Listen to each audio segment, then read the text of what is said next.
पर पिछले 15 साल से जब भी इलेक्शंस हुए हैं बड़ी मात्रा में वायलेंस हुई है, दंगे हुए हैं। पिछले फर्स्ट फेज में भी दंगे हुए पर वो कंटेन कर लिए गए। आपने देखा कि पुलिस वाले किस तरह लाठी भांजकर वहां पर तमाम चीजों को कंट्रोल किया गया।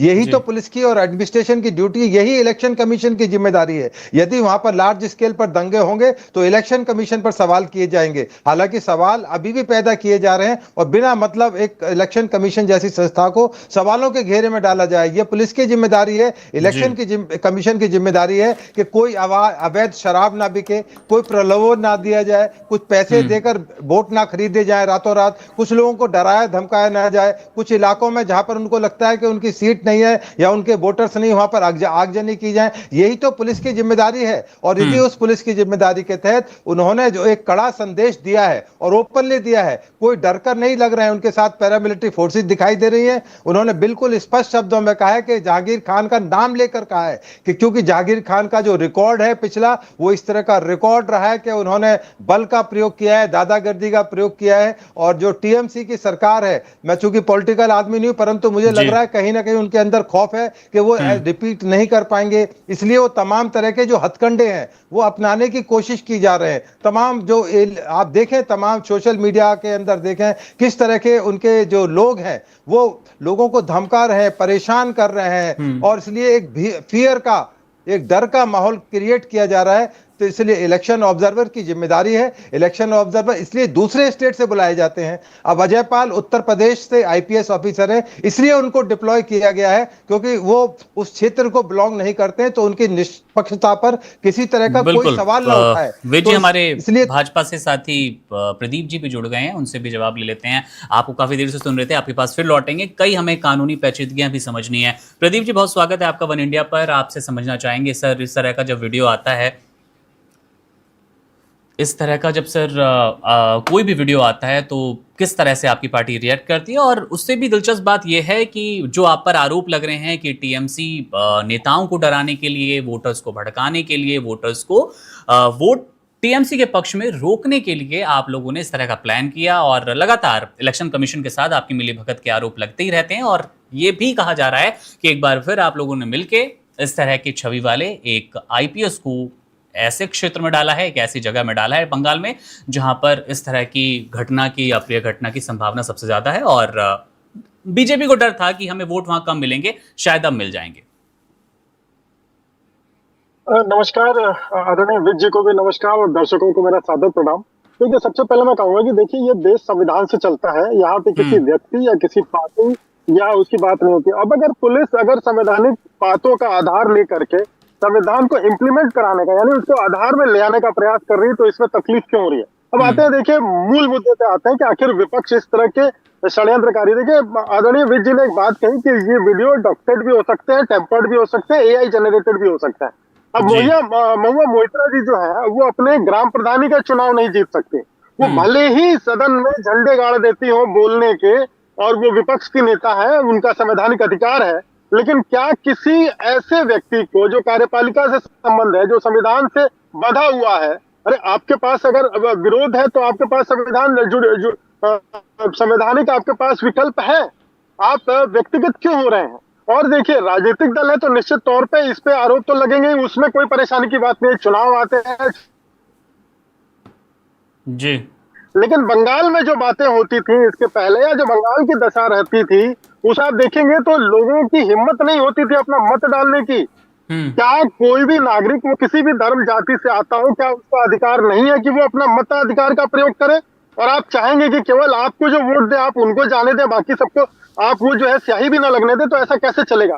तो बंगाल के जो चुनाव की जब परिवर्तन और परिपाटी, जब इस तरह से परिपाटी होती है, तो निश्चित तौर पे देखिए क्या है कि 92% मतदान अपने आप में एक बात कहता है कि जनता ने परिवर्तन का मन बना लिया है। अब उनको जो अपनी जमीन खिसकती वो देख रहे हैं, उसके कारण से वो व्यक्तिगत आ गए हैं। हालांकि चर्चा आप समय दें तो इसमें और भी बोला जा सकता है। ये वही व्यक्ति हैं जिनको संबंधित पुलिस अधिकारी ने जाकर के जिनसे चर्चा की, ये वही व्यक्ति हैं जिन्होंने पिछली बार कई हत्याओं में जिनका योगदान रहा, कई बार पथराव इन्होंने कराए विपक्षी नेताओं को, या भारतीय जनता पार्टी के आदरणीय जेपी नड्डा जी के पे जो पथराव हुआ था उनमें इनका साफ साफ नाम आया था। तो भाई देखिए, आप अगर संविधान को समझते हैं तो संविधान सम्मत काम करिए, रहेंगे तो फायदे में रहेंगे। और अगर आप संविधान को हाथ में लेंगे, आप कोई भी हो, हर नागरिक यहाँ बराबर है और हर नागरिक के अधिकारों की यहाँ रक्षा होती है। अगर उसका अधिकार मारा जाएगा तो संविधान अपना काम करेगा। आपको प्रदीप जी, तकलीफ होती सवाल और है, सवाल ये कि जो आपके स्क्रीन पर वीडियो चल रहा है, वीडियो को लेकर हम पूर्ण रूप से दावा भी नहीं कर रहे कि ये आईपीएस जयपाल का ही वीडियो है, लेकिन महुआ मोइत्रा के दावे के अनुसार जो वीडियो आप अपनी स्क्रीन पर देख पा रहे हैं, क्या एक अनुशासित आईपीएस की छवि के अनुकूल ये वीडियो आप मानेंगे? क्या इस वीडियो के बाद भी आप उनका बचाव करना चाहेंगे या इंतजार करेंगे अभी? मुकुंद जी, देखिए, ये बहुत जल्दीबाजी होगी कि हम इस बात को मान लें कि ये वीडियो में जो दिखाई दे रहा है वो सत्य है। मैं सत्यात्मक अधिकारी नहीं हूं। अगर इस पे उनको एतराज है तो आप इसको जाइए, बहुत सी सरकारी संस्था है वो उसको सत्य स्थापित करेंगे और उस संविधान अनुरूप काम होगा। मैं कौन हूं या कोई भी व्यक्ति कौन होता है जजमेंट देने वाला? ये काम न्यायालय का है। तो आप जाइए ना, आपके पास किसने रोका है आपको न्यायालय जाने से? आप डालिए इसको, तो वो अपनी पक्ष, सामने वाला अपनी पक्ष रखेगा। बिना दोनों पक्षों को सुने हुए किसी जजमेंट में पहुंचना, ये बहुत जल्दीबाजी है। मैं इसके पक्ष में नहीं हूं कि मैं एकदम से एक तरफा जजमेंट दे दिया जाए। अगर महुआ मोइत्रा जी को तकलीफ है, परेशानी है, तो भैया वो तो पढ़ी लिखी जानकार है, सांसद भी है। आम गरीब आदमी किसी महिला की भले ना सुनी जाए, उनकी तो जरूर सुनी जाएगी। सुनी तो सबकी जाती है, उनकी पहले सुन ली जाएगी। चलिए प्रदीप जी, एक बड़ी अपडेट आ रही है, वेद जी से इसका जवाब भी लेंगे, समझने की कोशिश भी करेंगे कैसे जीत हार कैसे समझना चाहते हैं। कलकत्ता हाईकोर्ट ने आईपीएस अधिकारी अजयपाल शर्मा को विधानसभा चुनाव के ऑब्जर्वर के तौर पर नियुक्त करने के खिलाफ जो याचिका थी कि इनको हटाना चाहिए, उस याचिका में दखल देने से इनकार कर दिया है। वेद जी, कैसे देख रहे हैं इस मामले को? बड़ी अपडेट है, अब तक की सबसे बड़ी, और उस दौरान जहां पर आईपीएस के इस तरह के वीडियो आ रहे हैं जो कि अश्लील हैं, आश्लील हैं और लगातार टीएमसी के आरोपों से वो अब घिर रहे थे। इसी बीच राहत है, जीत है या फिर सही फैसला इलेक्शन कमीशन का आप देख पा रहे हैं इनको ऑब्जर्वर के तौर पर बंगाल में नियुक्त करने का? देखिए मुकुंद जी, जो अदालत का निर्णय है बिल्कुल सही है। उन्होंने इस चीज से अपने आप को दूर रखा है, क्योंकि इस वीडियो का संबंध इलेक्शन से नहीं है। उनका पर्सनल कंडक्ट या मिसकंडक्ट है, वो उत्तर प्रदेश सरकार देखेगी। चूंकि अब इलेक्शन कमीशन के अंडर तमाम सिस्टम वहां पर काम कर रहे हैं, आपको ध्यान है कि वहां पर डीजी तक चेंज कर दिए गए, कई डीएम का तबादला किया गया, एसपी और डीआईजी चेंज किए गए, क्योंकि वो कंट्रोवर्शियल थे। कहीं ना कहीं वो डायरेक्ट टीएमसी से या ममता सरकार से कहीं ना कहीं प्रभावित थे और इलेक्शन कमीशन को ऐसा संभावना थी कि वो कहीं ना कहीं फेयर मतदान को होने से रोकेंगे, इसलिए उनको चेंज किया गया। तो इसलिए ये जो वीडियो सोशल मीडिया में डाला जा रहा है, ये जानबूझकर एक ऐसी स्थिति क्रिएट करने की कोशिश की जा रही है कि जैसे ये वीडियो इलेक्शन को कहीं ना कहीं प्रभावित करेगा। ये उनकी पर्सनल लाइफ का है या नहीं है, ये या तो खुद अजय पाल बताएं। और वो एक एनकाउंटर स्पेशलिस्ट है, हिंदुस्तान में जितने भी एनकाउंटर स्पेशलिस्ट हैं कहीं ना कहीं उनके ऊपर सवाल उठते रहे।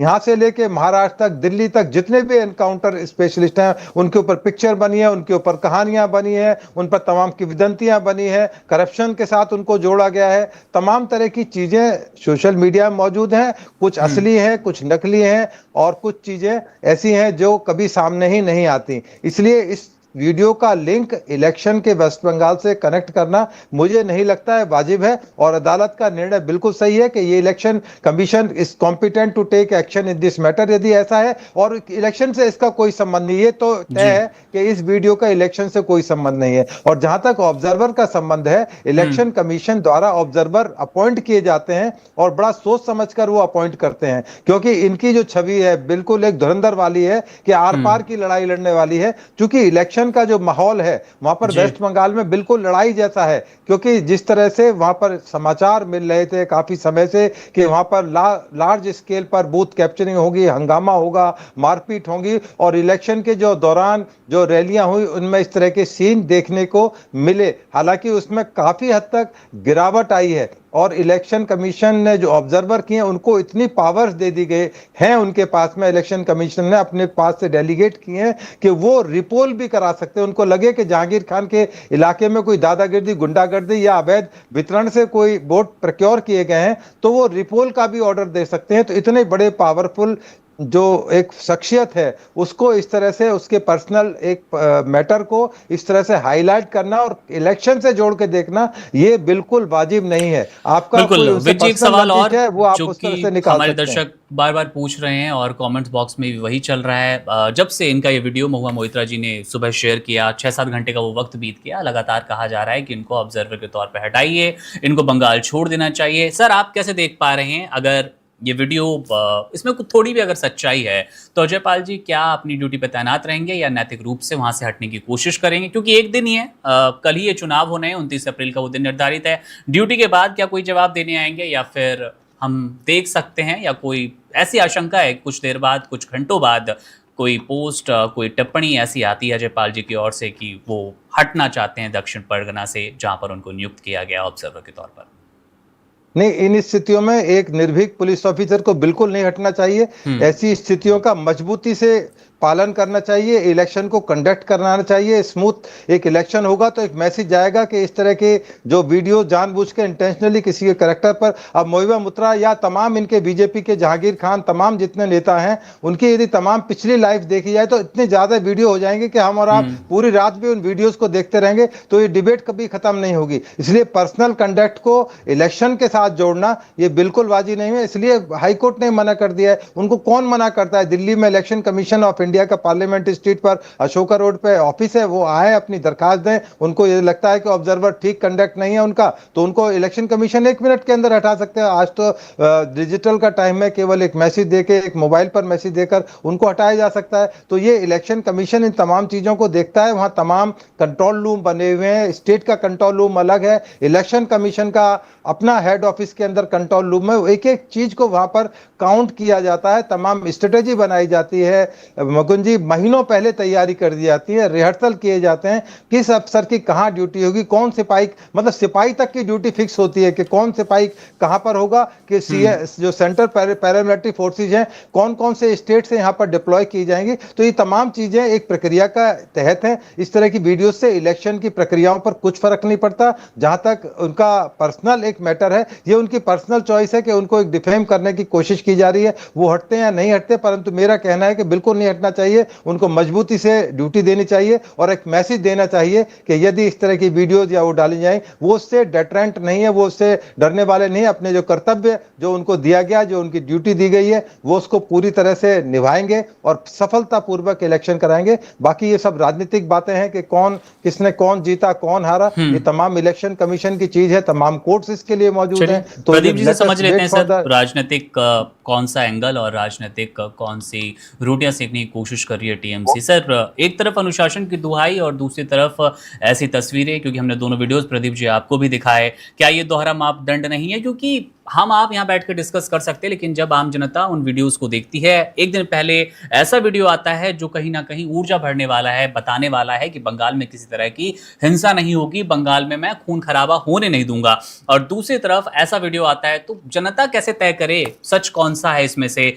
राजनीति जाहिर तौर पर हो रही है, बीजेपी की ओर से, एनडीए की ओर से, इवन इलेक्शन कमीशन की ओर से कोई रिएक्शन नहीं आया, पर टीएमसी लगातार आक्रामक है। जब से इनको ऑब्जर्वर नियुक्त किया गया था, तमाम बयानबाजी हुई और अब ये वीडियो भी। प्रदीप जी, जो सरकारी मेरी आवाज पहुंच रही है अब तक? हाँ जी, अभी आ रही है। मुकुंद जी, मेरी आवाज आ रही है? जी, आवाज आ रही है आपकी। देखिए मुकुंद जी, मैं ये कहना चाह रहा हूँ कि मैं ये बताना चाह रहा था कि देखिए, जो सरकारी व्यवस्था है, जो सरकारी मशीनरी है, वो अपने स्पीड से काम करेगी, जो उनका तय मापदंड है उसके हिसाब से काम करेगी। आज चुनाव खत्म हो, कल चुनाव है। अब अगर संबंधित अधिकारी या उनकी जो आख्या लिखी जाएगी, उनकी जो सर्विस लॉग बुक में लिखी जाएगी, तो वो अपने हिसाब से होगी ना। उस पर जनता या किसी राजनीतिक दल का आदमी कहाँ से काम कर सकता है? वो एक नियम से बंधे हुए हैं, वो अपने नियमों से काम करते हैं। उनका ये समय, भाई कार्यपालिका और जो व्यवस्थापिका है, वो अपने काम को तो करेगी ना। तो ये कोई 45 सेकंड का रील नहीं है जिसमें कि आप तुरंत एक्शन का रिएक्शन दिखा दें। ये सरकारें इस तरह से काम नहीं करती है, व्यवस्था इस तरह से काम नहीं करती है ना। आपको प्रतीक्षा करनी पड़ती है और जनता किस प्रकार से देखेगी, देखिए, और कुछ हो ना हो, भारत की संपूर्ण जनता कुछ मामलों में बड़ी क्लियर है ना। और उसमें जो है वो अपना जनादेश अपने मत के हिसाब से देती है। अपने अगर कोई व्यापारिक प्रतिष्ठान है तो जनता जब उस पे आती है तो अपने व्यापार उनसे करेगी कि नहीं करेगी उस रूप पे देती है। जहाँ सरकार की बात है, अगर किसी को कोई परेशानी या कोई दुख सुख होता है तो वो भी उसको अपने उसी हिसाब से व्यक्त कर सकते हैं, है ना। तो जनता तो अपना जनादेश देगी ही देगी, और वो हो सकता है चुनावी समर हो, चुनाव में भी दे दे, तो कोई उसमें कोई बड़ी बात नहीं है। लेकिन ये जो कॉन्टेक्स्ट है, वो एक सरकारी अधिकारी हैं और वो अपने काम को, केवल वो अपने काम को कर रहे हैं। और जहां तक ये संबंधित वीडियो जो कि आपकी स्क्रीन पे दिख रहा है, इसको लेकर के तो देखिए विभागीय जांच होगी। अब मौया मोइत्रा जी लगाती है तो न्यायालय जांच करे, विभाग जांच करे, इलेक्शन कमीशन जांच करे, लेकिन इस समय जो सबसे ज्यादा इम्पोर्टेंट है उस पे काम होगा। कल चुनाव है, उसको ये कोई संज्ञेय अपराध, मैं थोड़ा पुलिस का मैं जानकार नहीं हूं, मैं तो एक साधारण संविधान को जानने वाला हूं।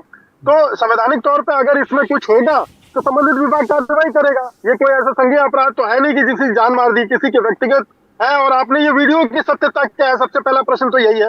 और अगर महुआ मोइत्रा जी की बात बताएं, क्योंकि वो राजनीतिक कार्यकर्ता है, सार्वजनिक जीवन में उनका है, तो सार्वजनिक जीवन में उनके भी, जैसे कि संबंधित भाई साहब बता रहे थे, अभी विज जी बता रहे थे कि उनके वीडियो तो बहुत सारे हैं और बाकी जनता और कुछ समझे ना समझे, लेकिन वो अंग्रेजी बोलती है। और कोई भी कार्यकर्ता, कोई भी व्यक्ति जो सामान्य अंग्रेजी समझता है, उनके बातों, उनके विचारों, उनके इतिहास को देखा जाए, क्योंकि हमारा इतिहास ही हमारा वर्तमान तय करता है। ये बात जितनी महुआ मोइत्रा जी के लिए लागू होती है उतनी किसी के भी लिए लागू होती है। तो महुआ मोइत्रा जी जो दोहरा मापदंड या जो विपक्ष का दोहरा मापदंड है, उस आधार पे भी जनता अपना जनादेश तय करेगी। तो समय है, ये बहुत प्री मैच्योर है कि हम एक ही तुरंत इस पर रिएक्शन दे दें। मेरा यही मत है। Subscribe to One India and never miss an update. Download the One India app now.